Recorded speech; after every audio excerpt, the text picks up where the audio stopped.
राधे राधे दोस्तों, जय श्री कृष्णा। कान्हा जी की कृपा हम सब पर बनी रहे, इन्हीं शुभकामनाओं के साथ आज की वीडियो को शुरू करते हैं।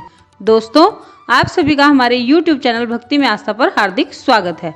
आज की इस वीडियो में हम आपको एक ऐसी प्रेरक कहानी सुनाएंगे जिससे आपको यह पता चलेगा कि बिना श्रद्धा और बिना विश्वास के गंगा स्नान करने से भी कोई फल, कोई पुण्य प्राप्त नहीं होता और ना ही पापों का नाश होता है।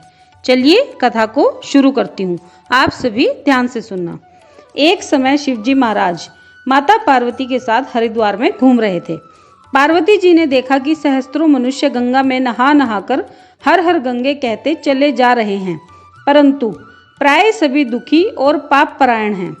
तब पार्वती जी ने बड़े आश्चर्य से शिवजी से पूछा कि हे देव, गंगा में इतनी बार स्नान करने पर भी इनके पाप और दुखों का नाश क्यों नहीं हुआ?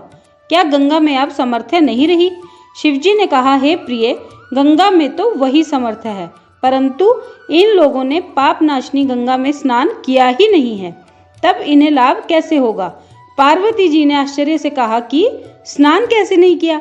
सभी तो नहा कर आ रहे हैं, अभी तक इनके शरीर भी नहीं सूखे हैं।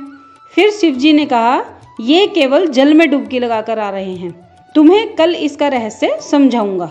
दूसरे दिन बड़े जोर की बरसात होने लगी, गलियां कीचड़ से भर गई। एक चौड़े रास्ते में एक गहरा गड्ढा था, चारों ओर लपटीला कीचड़ भर रहा था।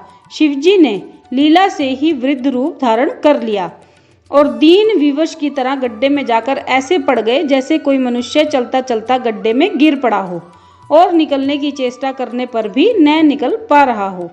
पार्वती जी को उन्होंने यह समझाकर गड्ढे के पास बैठा दिया कि देखो, तुम लोगों को सुना सुनाकर यूं पुकारती रहो कि मेरे वृद्ध पति अकस्मात गड्ढे में गिर पड़े हैं, कोई पुण्यात्मा इन्हें निकालकर इनके प्राण बचा ले और मुझ असहाय की सहायता करे।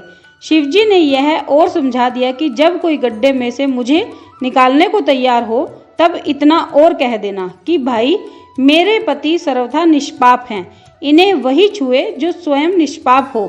यदि आप निष्पाप हैं तो इनके हाथ लगाइए, नहीं तो हाथ लगाते ही आप भस्म हो जाएंगे। पार्वती जी तथा अस्तु कहकर गड्ढे के किनारे बैठ गई और आने जाने वालों को सुना सुनाकर शिवजी की सिखाई हुई बात कहने लगी। गंगा में नहाकर लोगों के दल आ रहे हैं। सुंदर युवती को यूं बैठी देखकर कईयों के मन में पाप आया। कई लोग लज्जा से डरे तो कईयों को कुछ धर्म का भय हुआ, कई कानून से डरे। कुछ लोगों ने पार्वती जी को यह भी सुना दिया कि मरने दे बुढ़े को, क्यों उसके लिए रोती है। आगे और कुछ दयालु सचरित्र पुरुष थे, उन्होंने करुणावश हो युवती के पति को निकालना चाहा, परंतु पार्वती के वचन सुनकर वे भी रुक गए। उन्होंने सोचा कि हम गंगा में नहाकर आए हैं तो क्या हुआ, पापी तो हैं ही, कहीं होम करते हाथ न जल जाएं। बूढ़े को निकालने जाकर इस स्त्री के कथनानुसार हम स्वयं भस्म न हो जाएं। किसी का साहस नहीं हुआ। सैकड़ों आए, सैकड़ों ने पूछा और चले गए। संध्या हो चली। शिवजी ने कहा, पार्वती, देखा आया कोई सच्चे हृदय से गंगा में नहाने वाला। थोड़ी देर बाद एक जवान हाथ में लोटा लिए हर हर गंगे करता हुआ निकला। पार्वती जी ने उसे भी वही बात कही। युवक का हृदय करुणा से भर गया। उसने शिवजी को निकालने की तैयारी की।